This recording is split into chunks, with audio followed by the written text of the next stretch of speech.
Assalamualaikum warahmatullahi wabarakatuh.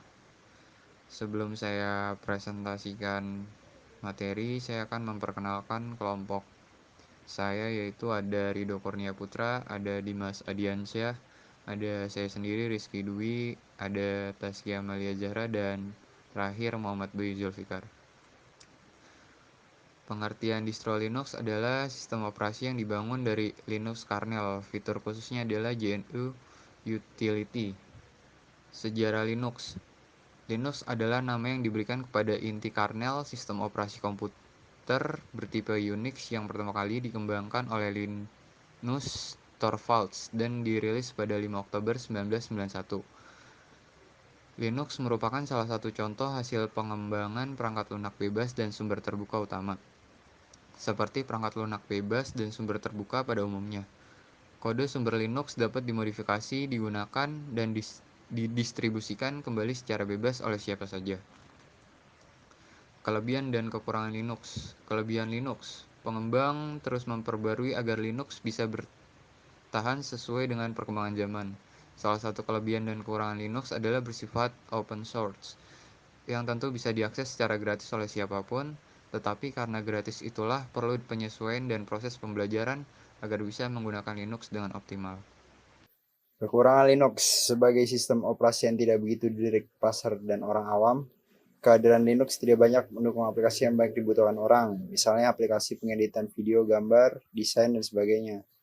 Biasanya tidak kompatibel dengan software dari perusahaan ternama seperti Adobe. Hal ini yang menyebabkan Linux tidak dinikmati oleh kalangan tertentu karena terbatasnya aplikasi yang tersedia.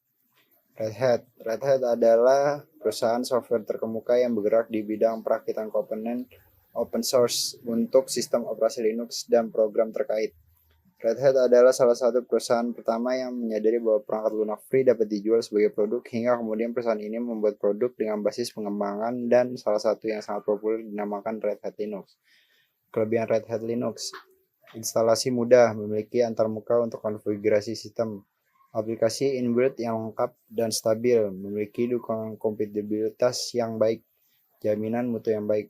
Kekurangan Linux: Red Hat memiliki dukungan terhadap multimedia yang kurang baik, membutuhkan waktu untuk mengkonfigurasi. Terakhir, out of date. CentOS. CentOS merupakan singkatan dari Community Enterprise Operating System dan merupakan salah satu contoh distro Linux yang dikembangkan oleh The CentOS Project. Sistem operasi ini dibuat menggunakan kode sumber yang berasal dari Red Hat. Oleh karena itu, dalam hal produk CentOS ini sangatlah mirip dengan Red Hat Enterprise Linux. Kelebihan CentOS. Yang pertama, CentOS sangat kompatibel dengan Red Hat. Yang kedua, merupakan OS freeware yang sangat handal untuk skala enterprise. Yang ketiga, merupakan satu-satunya OS freeware yang didukung resmi oleh cPanel. Yang keempat, CentOS kompatibel dengan RHEL sehingga driver RHEL dapat dipakai oleh CentOS. Yang kelima, mudah dipelihara. Yang keenam, distribusi yang mandiri. Maksudnya adalah distribusi ini bisa dikembangkan tanpa bantuan yang lainnya dalam proses pembangunannya. Yang ketujuh, sangat cocok untuk penggunaan jangka panjang, terutama untuk lingkungan produksi bukan eksperimental dan lainnya. Yang kedelapan, mudah digunakan bagi pemelihara paket software dan para pengguna. Yang kesembilan, support jangka panjang dari para developernya. Yang ke-10, pengembangan yang aktif. Yang ke-11, infrastruktur berbasis komunitas. Yang ke-12, manajemen yang terbuka. Yang ke-13, model bisnis yang terbuka. Dan yang terakhir, dukungan komersial diberikan oleh vendor-vendor partner. Kekurangan CentOS Linux. Yang pertama, tergantung pada distro Red Hat, karena itu CentOS selalu keluar setelah Red Hat. Yang kedua, kata enterprise membuat pemula takut dan memilih Fedora. Yang ketiga, penampilan website CentOS yang kurang menarik. CentOS Indonesia sedang mengupayakan untuk mengupdate website CentOS orang agar tampil menarik. Dan yang terakhir, kurangnya dokumentasi mengenai CentOS secara khusus.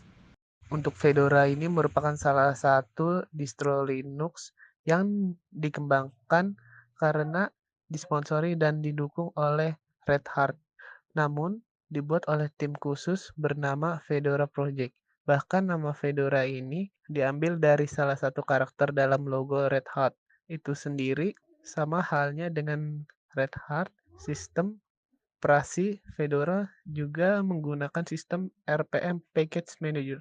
Kelebihan Fedora Linux. Untuk kelebihannya, dia itu ada 4 macam seperti distro yang mapan, aman dan padat fitur, dan ada juga digunakan luas ruang sekitar 50% para pengguna Linux di Indonesia dan populer, terutama di Amerika.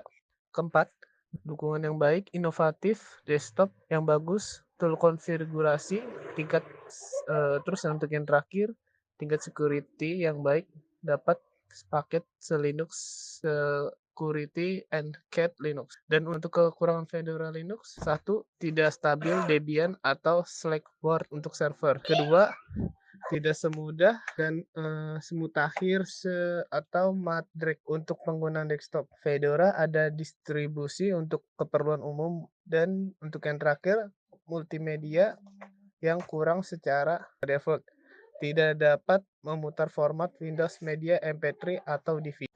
Kesimpulan, Red Hat layak menjadi pilihan sistem operasi untuk komputer server. CentOS adalah sistem operasi yang membangun ulang dengan memanfaatkan kode sumber Red Hat dan menjadikan CentOS memiliki kualitas yang hampir sama dengan Red Hat. Fedora dilakukan secara terbuka dan bersama, sehingga siapapun dapat turut serta berkontribusi dalam pengembangan Fedora agar menjadi yang lebih baik lagi. Hal itulah yang membuat Fedora dapat didistribusikan kepada siapa saja secara bebas. Sekian dari kelompok kami, terima kasih.